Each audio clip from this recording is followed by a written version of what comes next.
This is my review of the Doors album American Prayer. It was released in 1978. Had a bunch of different producers. So this review is probably going to be kind of short. I meant to do it before work today and I got called in early so I didn't have the chance. So it's late and I'm kind of tired. This album, I got this CD in 2011. I was on a school trip in Berlin, Germany. I found this, I think there was like a Virgin Records in the Hauptbahnhof, and I got this there. So yeah, this is my least favorite Doors album by far. Jim had at some point recorded some of his poetry, and so they got together years later and decided to set music to it. And I don't really have a problem with the idea of that or anything. I just don't think they pulled it off very well. Yeah, I don't know. I think some people kind of see this album as like a cash grab type thing. I don't really know if I think that's what they were doing, but I don't know. I kind of it would have kind of had to been hard to be Ray, Robbie, and John. I feel after the Doors, because it's they'd been in this huge band and then the singer died and the band kind of just ended. So it's hard to blame them for wanting to go back and do something else with that. So yeah, I don't know. I don't really have any problem with them doing this album. It's just more the execution of it that I'm not a fan of. Really, there's not a whole lot of songs on here, or at least what I consider songs. I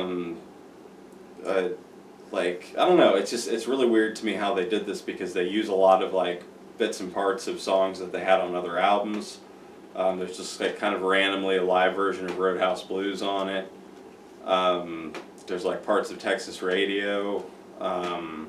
So I don't know, yeah, it's weird to me because they didn't come up with new stuff for some of it. They just used stuff that they already had, which I'm not a huge fan of that. And then just really, the only new thing on here that I like quite a bit is Ghost Song, and to me that's really the only thing on here that's like an actual song, even if it is more like Jim kind of speaking over the music. But the music to it's really cool, cool bass line. So yeah, Ghost Song is cool, and for me it's really the only reason to listen to this. Everything else on here, I listened to this earlier before I went to work, and yeah, just not really anything else on here resembles a song to me other than the live version of Roadhouse Blues. And I don't know, some people might disagree with that. I think I said that the first time I reviewed this, and somebody got in the comments pretty mad and was like, yeah, no, it is music. And I'm like, okay, yeah. To you, if it sounds like songs, that's cool. To me, it really doesn't, a lot of it. And that's kind of my biggest problem with it. It's just kind of Jim's poetry to some pretty forgettable backing music for the most part, and then some recycled bits of other Doors songs.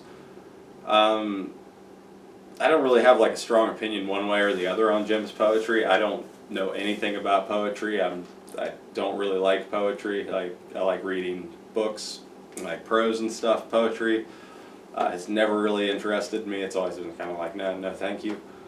So yeah, I don't know how to judge Jim's poetry against other stuff. He has some pretty entertaining things that he says, some weird stuff, and so it's entertaining in that way. Hear Jim say some weird things. But yeah, I don't know, not a lot else to say about it. I think that this is an album that's really only for completionists or for really, really diehard Doors fans. Because I would consider myself fairly diehard Doors fan. I mean, I really like pretty much every song on the 6 original albums, with the exception of My Wild Love, and I don't even really hate that one that much anymore. But this one, like I can really only find Ghost Song on it to enjoy. And I mean, the live version of Roadhouse Blues is fine, but I think that same version is on like a concert CD I have, and there's a lot of live versions of Roadhouse Blues, so I don't really need this album to have one. So yeah, I don't really recommend this one except for really huge diehard fans and anybody that's into Jim's poetry.